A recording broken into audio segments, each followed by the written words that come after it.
আগে দেশের মানুষ খাবে তারপর রপ্তানি হচ্ছে বিষয়টা আমরা আর বেশি আলোচনা না করে আমাদের আমি মনে করি যে আমি এটা এত ভাবে ওপেনলি বলতে চাই না, আলোচনাটা এখানেই শেষ করতে চাই। এইটা আপনারা বাণিজ্য মন্ত্রণালয়কে গিয়ে বলেন, দয়া করে আপনারা বাণিজ্য মন্ত্রণালয়ের সাথে কথা বলেন।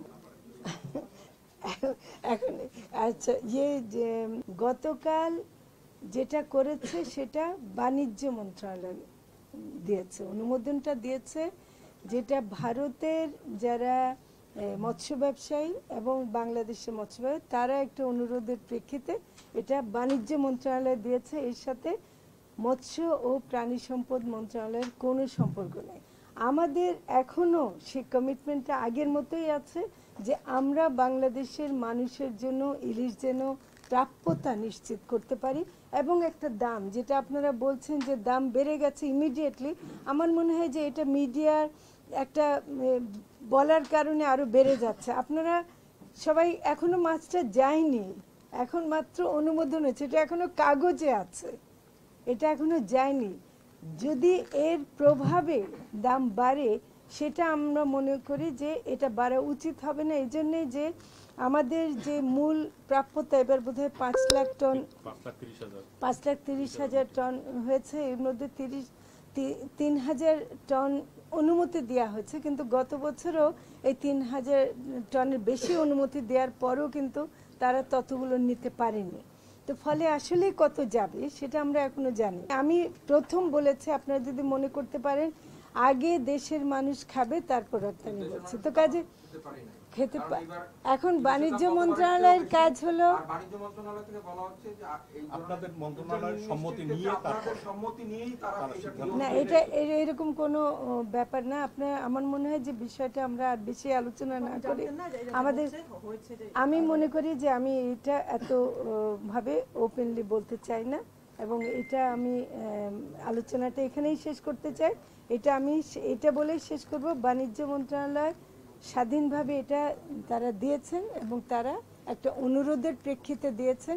দুর্গাপূজা, ভারতে দুর্গাপূজা উপলক্ষে বিশেষ অনুরোধ ছিল, সেই অনুযায়ী তারা করেছেন, সেটা তাদেরকে আমি তো জোর করতে পারি না। যদি দাম বাড়ে সে দাম বাড়ার ব্যাপারে অবশ্যই আমাদেরকে ব্যবস্থা নিতে হবে।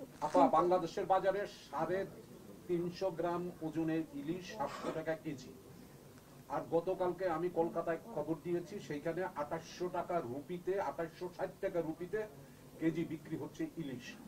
এই পর্যায়ে বাংলাদেশের মানুষ ভর মৌসুমে ইলিশ খেতে পাচ্ছে না। আপনি বলছিলেন আমজনতার পাতে ইলিশ দিতে চাই, আমরা শ্রদ্ধা জানিয়ে বলছি যে বাংলাদেশের ইলিশ আপনারা রপ্তানি করবেন কি না। এখন আচ্ছা, যে দামের ব্যাপারটা আমরা প্রতিনিয়তই আসলে মনিটর করছি, এমনকি মজুদ হয় কিনা, আহরণ কেমন হচ্ছে, এগুলো আমরা দেখছি। এখন দেখেন, একটা সরকার যখন নাকি এক একটা মন্ত্রণালয় থেকে বিভিন্ন কারণে তারা সেই মন্ত্রণালয় সিদ্ধান্ত নিতেই পারে, সেটার জন্য আমাদের কাজে যদি আমরা কোনো অবহেলা করে থাকি বা আমাদের কাজের জন্য দেশের কোনো ক্ষতি হয় বা জনগণ না পায়, সেটার দায়িত্ব নেব আমরা অবশ্যই। না, রপ্তানি বন্ধত্ব দায়িত্ব আমার না, বুঝছেন। আমি আহ্বান জানাতে পারি কিন্তু আমি বন্ধ করতে পারি না, বুঝছেন। আমি আগে জানিয়ে ফেলেছি যা, কিন্তু এখন ওরা বলছে দুর্গাপূজাকে কেন্দ্র করে তারা বিশেষ যে অনুরোধ পেয়েছে সেই অনুযায়ী যদি তারা করে থাকে, সেটা তো আমি জোর করে কিছু করতে পারবো না। তো ফলে বাংলাদেশে কিন্তু আপনারা আমাকে পশ্চিমবঙ্গের চেয়ে বেশি পুজো হয়, 33,000 অধিক মণ্ডপে বাংলাদেশে পুজো হয়, সেই পরিমাণ পুজো কিন্তু পশ্চিমবঙ্গে হয় না।